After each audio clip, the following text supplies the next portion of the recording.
कुछ महीने पहले मैं आपने एक इंटरव्यू दिया, आपने कहा कि आप अपने परिवार के वो आखिरी व्यक्ति हैं जो राजनीति में आया है। ऐसा, और मतलब आया है या आएगा, क्या मतलब है इसका? How do you even know कि आगे क्या होगा? देखिए, मुझे जब सवाल पूछा गया तो मैंने कहा कि मेरे परिवार से तो मैं किसी को राजनीति में नहीं लाऊंगा। नहीं लाऊंगा। और जहाँ तक मेरे परिवार का सवाल है, तो अभी देखिए, मेरी बेटी तो छोटी है, लेकिन वो लॉयर बनना चाहती है, लेकिन वो भी कोई पॉलिटिक्स में आएगी ऐसा मुझे लगता नहीं है। हाँ, अगर उसको आना है तो आए, लेकिन मुझे नहीं लगता है कि वो पॉलिटिक्स में आएगी। और आना चाहेगी तो रोकेंगे? नहीं, रोकने का कारण नहीं है। अगर आना है तो उसको क्लास 1 से शुरुआत करनी पड़ेगी। मेरी बेटी करके उसको पॉलिटिक्स में एंट्री नहीं मिलेगी। मतलब मेरी बेटी है, इसलिए उसको राजनीति में एंट्री नहीं मिलेगी। उसको वो किसी भी सामान्य कार्यकर्ता जैसा काम चालू करे। अगर उसको आना है तो किसी भी सामान्य कार्यकर्ता के रूप में वो काम शुरू करे और जिस पद तक जा सकते है उस पद तक जाए।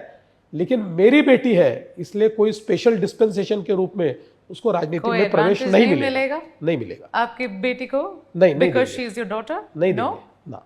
आपने पूछा उनसे कि वो पॉलिटिक्स में आने चाहती है कि नहीं? मैंने उनको ये पूछा कि अभी तो छोटी है वो, ब्राइट जी, शी इज वेरी ब्राइट। अभी तो वो 11th में है। मैंने उसको पूछा आप क्या करना चाहते हो? उन्होंने कहा मुझे लॉयर बनना है, मैं वकील बनना चाहती हूँ। तो fine, she should be a good lawyer. She should be a good lawyer. But now that you're talking about your daughter, Devendra Fadnavis ji, how are you as a father? What does Divija mean to you? This you should ask her. ये तो आपने उसको पूछना चाहिए। मैं इतना कह सकता हूँ कि मैं कोई बहुत अच्छा पिता तो नहीं हूँ, क्योंकि मैं समय तो मेरी बेटी को देता नहीं हूँ, लेकिन जितना समय देता हूँ उतने समय में मैं अच्छा पिता बनने की कोशिश करता हूँ। और हमारा एक बहुत अच्छा बॉन्ड है, हमारा बड़ा एक फादर डॉटर बॉन्ड है, और मैं उसको बहुत चेरिश करता हूँ। मुझे वो बॉन्ड बहुत पसंद है।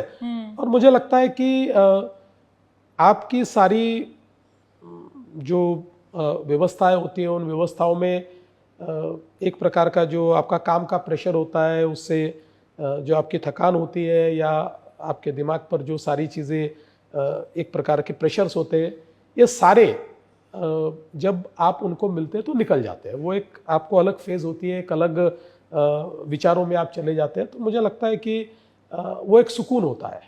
11th में है, she is a crucial juncture, 12th लेना है। कितना आप समय दे पाते हैं? क्या पढ़ रही है, क्या नहीं पढ़ रही है, कितना समय देती है? How do you manage all of this? देखिए, मैं बिल्कुल कोई समय देता नहीं, बहुत कम समय देता हूँ। मेरी बेटी को मैं साल में एक बार उसके बर्थडे पर, उसकी आदत है, वो थोड़ा कृष्ण जी के ऊपर उसका एक बहुत फेथ है, तो इस्कॉन के टेम्पल में हम लोग जाते हैं, वो वहाँ दर्शन करते हैं, और उसके बाद कहीं ना कहीं हम डिनर करने के लिए जाते हैं। इसके सिवाय मुझे लगता नहीं कि अलग से कोई समय बाहर मैं उसको ले जाने के लिए दे पाता हूँ।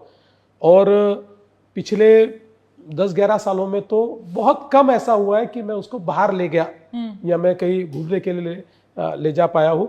हाँ, कई बार मैंने ऐसा प्रयास किया है कि मेरी वाइफ बेचारी वो सब वही करती है, मतलब उसको ले जाती है, सब करती है, तो वो लोग जहाँ हो वहाँ कुछ घंटे के लिए जाकर एटलीस्ट अपना प्रेजेंस मैंने फील कराया कि यस आई एम हियर।